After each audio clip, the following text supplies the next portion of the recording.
Dans cet environnement, eh bien, inévitablement, le DAX cède du terrain et Eric Seban va nous expliquer tout ça. Bonjour Eric. Bonjour. Bonjour, merci Eric d'être avec nous ce matin. Vous êtes trader, formateur et coach. Eric, rien de réellement nouveau. Le DAX continue à évoluer entre ses bornes basses et ses bornes hautes. Ceci étant, il y a quand même un peu de fondamental qui amène de la volatilité et donc de bonnes affaires à faire, j'imagine.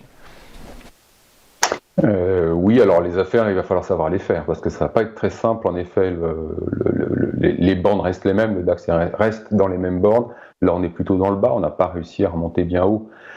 En tout cas, pour l'instant, il n'y a pas les conditions pour imprimer un mouvement fort. Voilà, je vous le dis depuis des semaines, le directionnel ne va pas être de retour tout de suite. Et donc, en effet, une poursuite des mouvements d'aller-retour, dans la bande très très large, 15 600, 16 700, 16 600, pardon, donc 1000 points. Là, on est dans quelque chose d'un peu plus restreint, mais en tout cas, déjà depuis jeudi dernier, quand on s'est parlé, on était sur un support qui était également une figure de double appui. Je vous disais que mon scénario principal, c'était un rebond vers le double top, parce que justement, même si on est dans le bas, j'ai pas de raison de revoir mon scénario.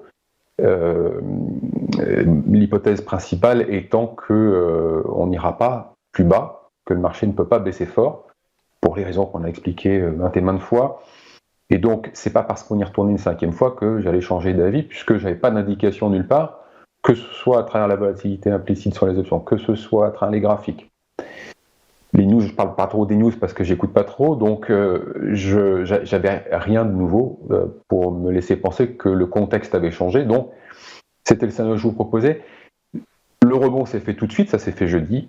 Un beau rebond à 40% quand même.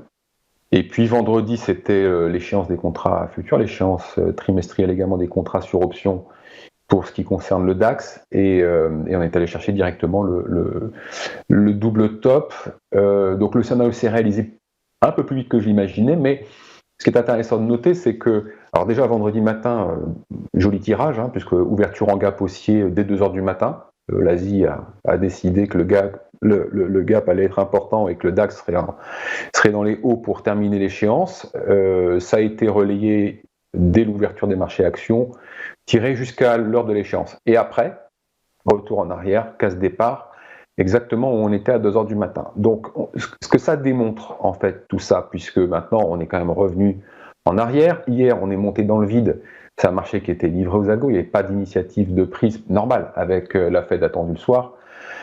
On n'avait pas de densité. Les algos étaient tranquillement au travail avec pas de contrepartie pour freiner la hausse. C'est monté. Et dès qu'on a eu les nouvelles, et bien, c'est reparti complètement dans l'autre sens. Et tout ce qu'on avait gagné dans la journée, on l'a reperdu en 1h30 de temps, plus une petite couche baissière à partir de l'ouverture de 2h du matin. Là, on est sur un support, ça tente un rebond, on va voir jusqu'où ça va nous amener, mais c'est pas parce qu'on est à nouveau retourné dans le bas qu'on va s'inquiéter plus que ça, parce qu'il n'y a pas réellement de changement en contexte. Encore une fois, je reviens sur la volatilité. On s'est baladé de 200-300 points à la hausse, 200-300 points à la baisse entre jeudi et aujourd'hui, jeudi dernier et aujourd'hui.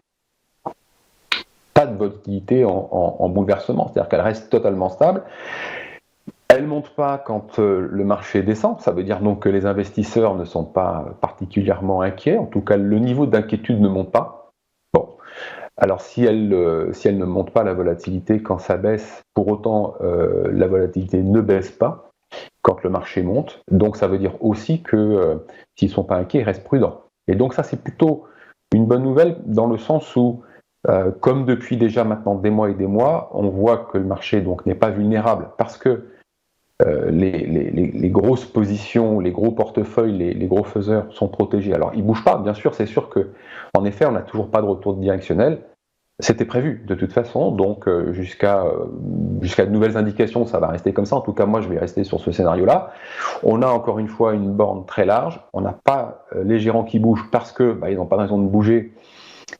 Étant protégé, et c'est sain de cette manière-là, parce que il n'y aura pas de contrainte de faire si on descend un cran plus bas. Alors, c'est sain parce que voilà, le marché n'est pas vulnérable, c'est bien. Maintenant, acheter en bas pour revendre en haut, sincèrement, avec des contrats futurs, si vous n'êtes pas prêt à bouger en intraday, si vous ne savez pas comment faire, c'est pas si simple. C'est-à-dire que acheter les actions quand elles sont en bas, les revendre quand c'est en haut, c'est pas simple du tout. Les options, ça reste bien. Encore une fois, le scénario de la semaine dernière à base d'options, ça s'est fait tout seul. Alors ça s'est fait vite, c'est bien. Mais si ça prend du temps, c'est pas stressant. Et puis comme la période va pas, probablement pas, en tout cas, nous donner plus de lisibilité dans un futur proche. Alors quand on va se retrouver tout en haut, eh bien, le mieux, ça serait de commencer à protéger ses portefeuilles parce que oui, on peut sortir par le haut, mais là, il faudrait quand même des bonnes conditions pour. Je ne les vois pas venir, mais elles viendront peut-être d'ici là. Et puis, si jamais justement on ne va pas un cran plus haut et qu'on repart en arrière, si vous êtes protégé, vous serez tranquille. Donc, à mettre en place, ou en tout cas à prévoir de mettre en place si jamais on remonte vers les 16 600. Ok, très clair. Écoutez, merci Eric.